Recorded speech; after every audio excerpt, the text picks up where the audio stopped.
For the first time in PVL Pro history, maraming teams ang nakatanggap ngayon ng individual awardees at ang surprising nga ay wala dito ang Creamline. No cool smasher in PVL Dream Team, pero Bernadette Pons instant 2-time PVL MVP. Majoy Baron hindi sinipot ang PVL awarding. 2024 PVL Reinforced Conference awardees kilalanin. Pero bago yun mga ka-V-Heads, huwag kalimutang mag-subscribe at i-click ang notification bell para updated ka sa aking latest videos. Matapos ang panibagong Epic Championship ng Creamline, sumurpresa rin ang awarding ng torneo. Naging unpredictable nga ang buong conference matapos ang shuffle sa standings at final rankings. Pero mas naging unpredictable ang awarding ceremony matapos mag-award ng PVL ng individual awardees sa iba't ibang kuponan. For the first time, wala ngang nadoble sa Mythical 6 plus Libero. Anyway, narito nga ang individual awardees. Starting from the best setter, Jel Cayuna. Muli ngang nag-comeback bilang best setter si Jel Cayuna. Siya ang number 2 best in setting with 4.77 average per set at number 2 best server with 0.40 per set. Habang para naman sa best outside spikers, una, si Brooke Van Sickle, probably ang pinaka all-around na player sa buong conference. Siya nga ang number 6 best scorer with 178 points on 152 attacks, 10 blocks, and 16 service aces. Siya rin ang number 8 attacker with 35.19% efficiency, best server with 0.53 average, number 7 best digger with 2.90 average, at ang number 5 best receiver with 41.45% efficiency.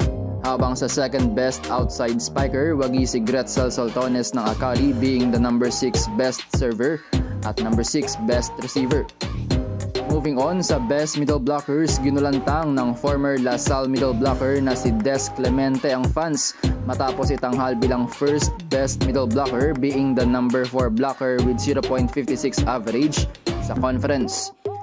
Habang naging mainit naman ang second best middle blocker matapos hindi sumipot ni Majoy Baron sa awarding. Wala nga pang malinaw na rason sa hindi nito pagsipot at hindi rin siya nagpadala ng kahit sinong representative. Siya ang number 2 best blocker with 0.68 average per set at meron din siyang 68 points for the conference.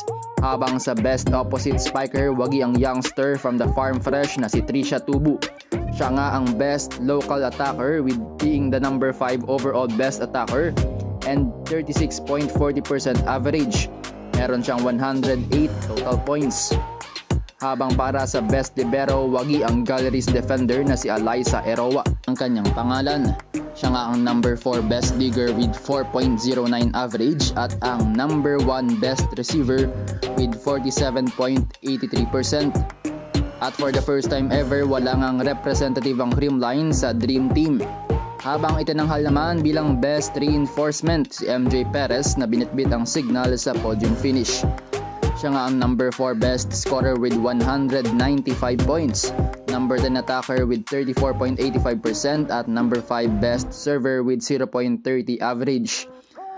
Habang nagulantang din ang lahat para sa first ever PVL Rookie of the Conference na si Sharia Ancheta.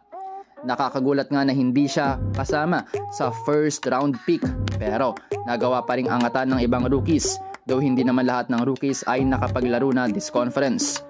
May 23 points sa conference ang Zeus Coffee middle blocker with 12 blocks.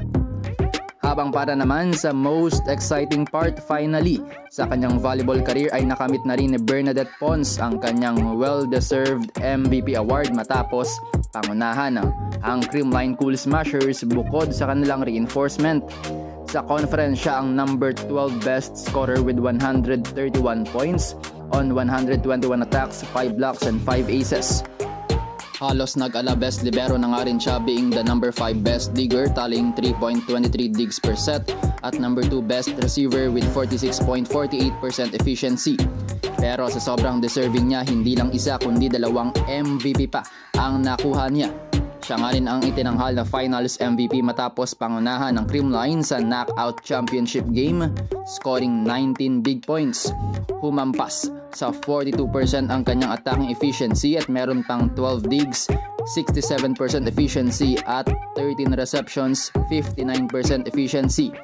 sa kanyang 19 points, kabilang dyan ang 5 big service aces, kabilang pa ang championship point.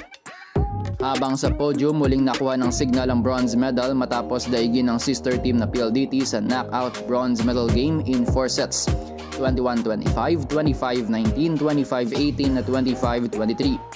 Habang sa knockout championship match, winalis lang ng All-Filipino Conference champion Creamline ang controversial team ng Akari in 3 straight sets, 25-15, 25-23 at 25-17.